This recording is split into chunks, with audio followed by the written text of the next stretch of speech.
This is for Maccabees chapter 8. It's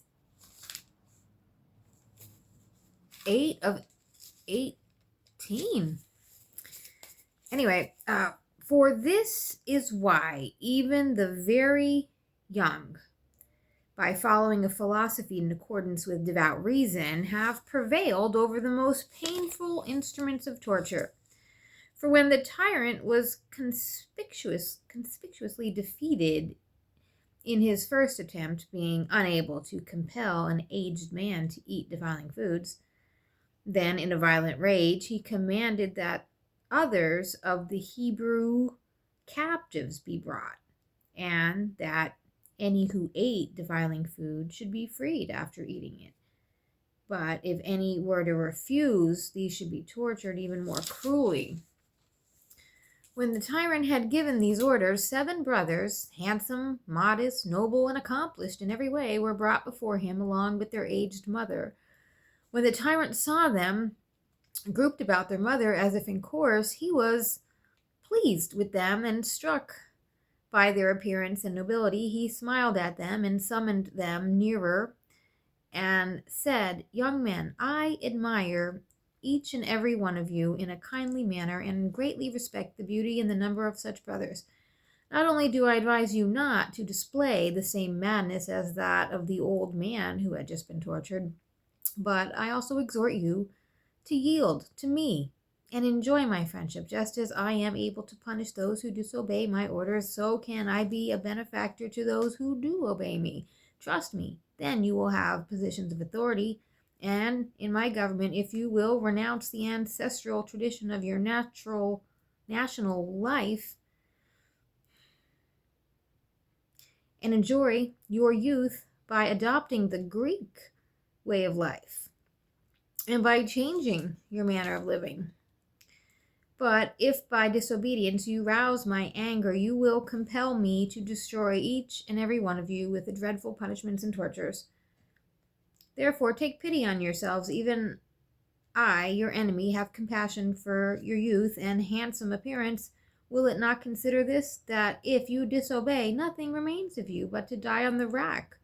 When he had said these things, he ordered the instruments of torture to be brought forward, so as to persuade them, out of fear, to eat the defiling food. And when the guards had placed before them wheels and joint dislocators, racks and hooks and catapults and cauldrons and braziers and thumbscrews and iron claws and wedges, bellows, the tyrant resumed speaking. "Be afraid, young fellows. Whatever justice you revere will be merciful to you when you transgress under compulsion."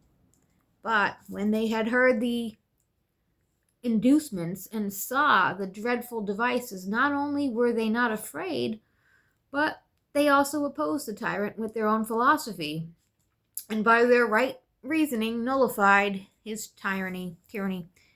Let us consider, on the other hand, what arguments might have been used if some of them had been cowardly and unmanly. Would they have not been these?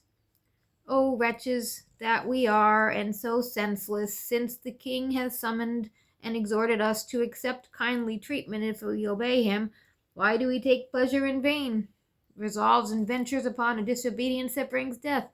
O men and brothers, should we not fear the instruments of torture and consider the threats of torments, and give up this vain opinion and this arrogance that threatens to destroy us?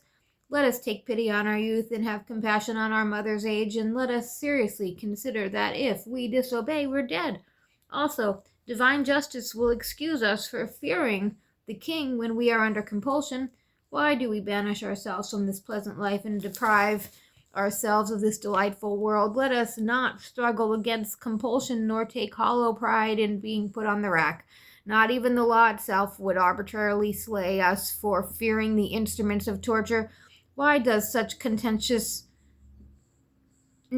excite us, and such fatal stubbornness please us, when we can live in peace if we obey the king? But the youth, though about to be tortured, neither any of these things, nor even seriously considered them. They neither said them or considered them. They were contemptuous over the emotions and sovereign over agonies, so as soon as the tyrant had ceased counseling them to eat defiling food, all with one voice together as from one mind, and said,